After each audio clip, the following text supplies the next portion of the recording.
Okay, kinesiology 231, module 4. Module 4 is specific to speed, agility, and quickness. And I definitely want to spend a little time on specificity and frankly, specificity regarding athletics. And I'm doing this as a little bit of a sidebar to the actual content in the book itself, because the book itself is more about personal training.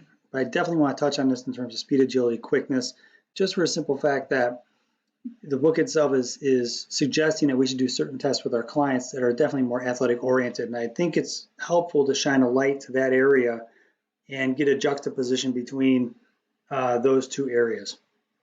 On the last presentation, we spent a ton of time on this, and this continuum is pretty well known. It lays out the anaerobic versus the aerobic side.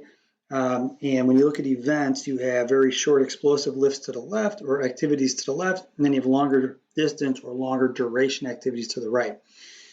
With the predominant energy system on one side and the predominant fuel source on one side, and the, predominant fuel source, and then also the generalized classification of being anaerobic, aerobic, or lactic acid. And what we found was, the book is asking or suggesting us to do certain tests with our clients that are very much speed, agility, quickness oriented, very explosive in nature, challenge the anaerobic lactate endurance capacity of the person if you want to be fancy. And at the end of the day, you have to question if your 52-year-old person who sits all day at work can actually do those drills. And I would push back on this and say, and knowing from the people I've worked with, over the years, probably not. But when you look at like your athletes, absolutely. And I think what you have to look at, and you have to look at this in terms of how this maps out in terms of a training and programming model that we use in strength and conditioning for our athletes. Our generalized concept for this is a cake model, where you have a big base on the bottom and it has different tiers as you go up. And with this, you look at the idea of going from general to specific and simple to complex as you progress through this model. And this can hold true for our general population as well. I mean, you can have a long-term, far off the horizon goal set up for your client. And instead of looking at, say, training for a particular sporting event, you're training for a particular life event. They want to be on a beach. They want to go to a wedding. They want to participate in adult league baseball or basketball. So you can kind of wrap yourself around this model and use it with your clients, just like you'd use it with your athletes. So really the foundation to this whole thing is athleticism. And so often parents just miss on this. They want their child to be a specialist. They want them to specialize and be a quarterback at the age of 8. And you're like, come on. And statistically, you'd find that most of the people who were really good athletes just didn't specialize in one area. They participated in perhaps lacrosse, wrestling, and football, or they played soccer and softball. So you have these parents who are kind of overzealous and like to jam their kids, into programs to make them little athletes in a particular area, when really what would benefit them the most is if they had them playing in a number of different sports. But the foundation with this whole model is the athleticism component, where you're working on teaching kinesthetic awareness, hip engagement, how to utilize your own COG, or even where is it, and then how you can utilize COG against your opponent. And within this phase itself now, if you kind of compare this to your 52-year-old who comes in and wants to get in shape, really what you're doing is you're helping them set the foundation. You're helping that person get to the gym on a regular basis. You're showing them how to exercise. You're taking them down a path of being deconditioned to where you're incrementally dosing out exercise and movement for them. And that could be in any one of the fitness domains. It could be balance, could be coordination, could be flexibility, could be strength, could be aerobic training. Whatever it is, you're trying to establish a foundation for your person here. So if we take this to the next step up, that's more specific to the sport itself. So if we look at football versus soccer versus softball and baseball, they all have different sports-specific demands. And those sports-specific demands kind of dictate how you train your athletes. Now, I would contest that with the individuals that we're talking about who you might or you might be training, those individuals will have maybe not sport specific demands, but they'll have demands related to what they're trying to accomplish. A person comes in and states that they want to run a 5K. Those are different demands than somebody who wants to be on a beach, or different than somebody who wants to fit into a wedding dress. So you can kind of compare those two and say, instead of sport specific, it's just going to be demand specific or goal specific. But the big thing is, you look at this and you go, all right, now I really have to think back to my days of studying general adaptation syndrome, because you're now getting into a content area where the programming should be such where you're applying a training stimulus to elicit a specific training response. We had this comment in the last presentation where you would never ever ask your Olympic weightlifters to run a 10K, nor would you ask your 10K runners to try to test out on power clean or jerk or snatch, because it's counterintuitive. They don't relate to each other, and there's no validity between those tests for your specific sport. So you have to have the demands of the sport in mind to be able to create the programming for that sport and have the correct training stimulus to get the training response.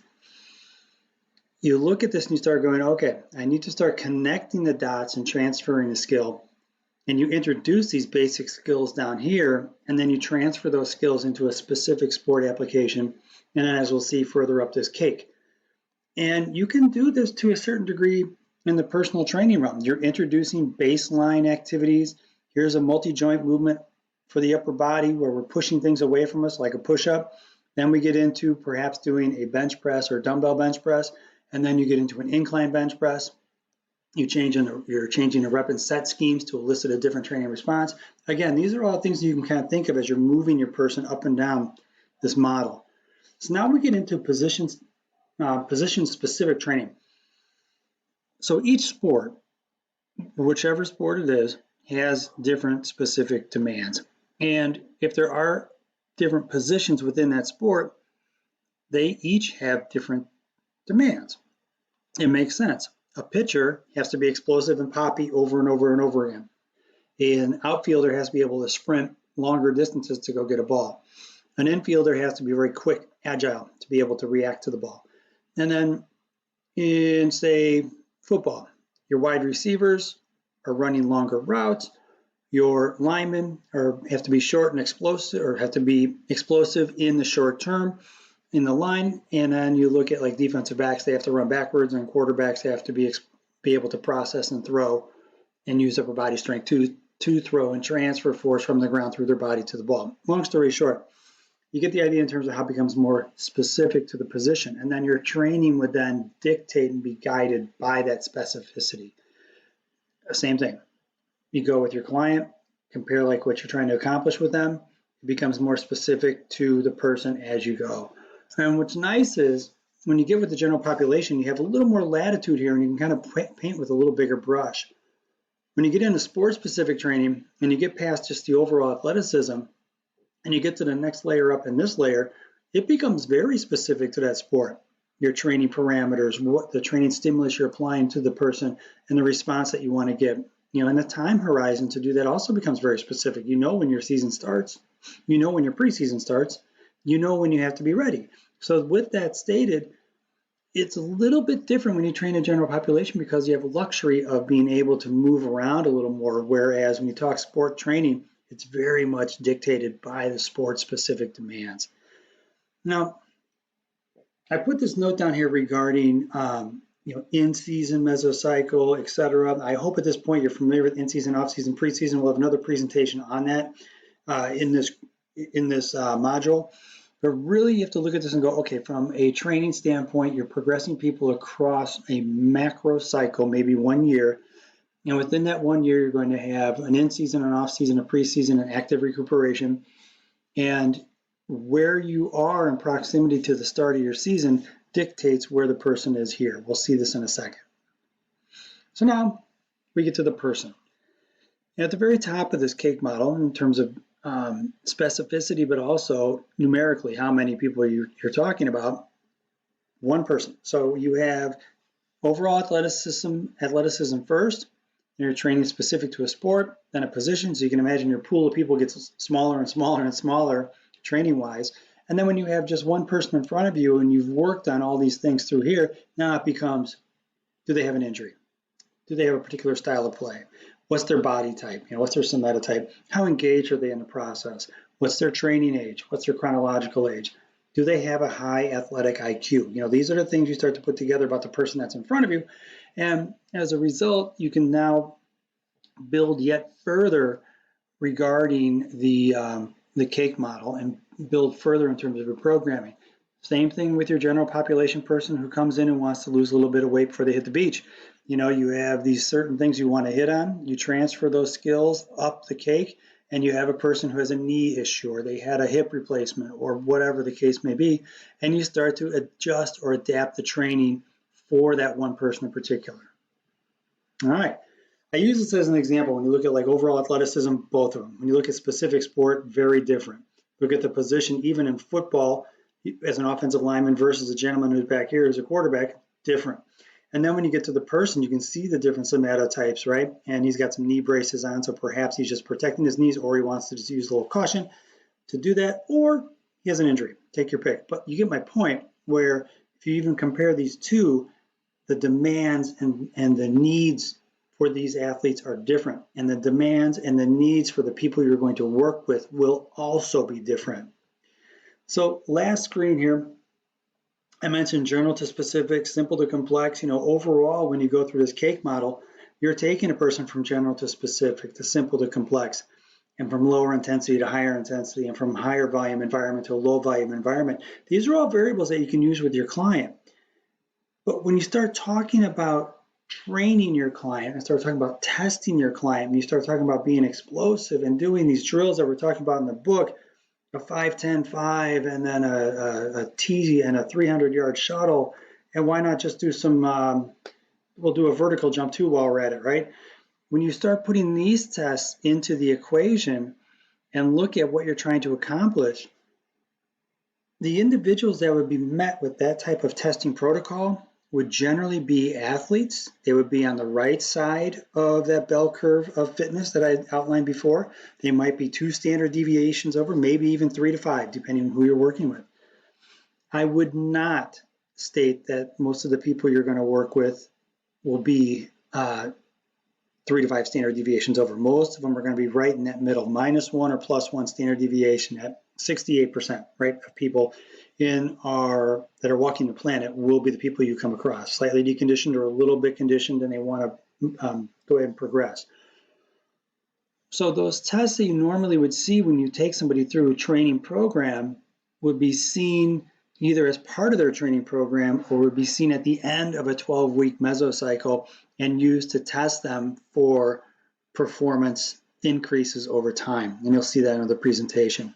So I want to spend a little bit of time on this because I thought it was important for you guys to understand kind of the athletic model for this and the cake model of how you go from just baseline athleticism and progress to the person, and you get more specific, you get more complex, you have a higher intensity environment with lower volume over time as you get towards a sport, because most sports reside on the left-hand side of that one continuum. They're mostly power-oriented.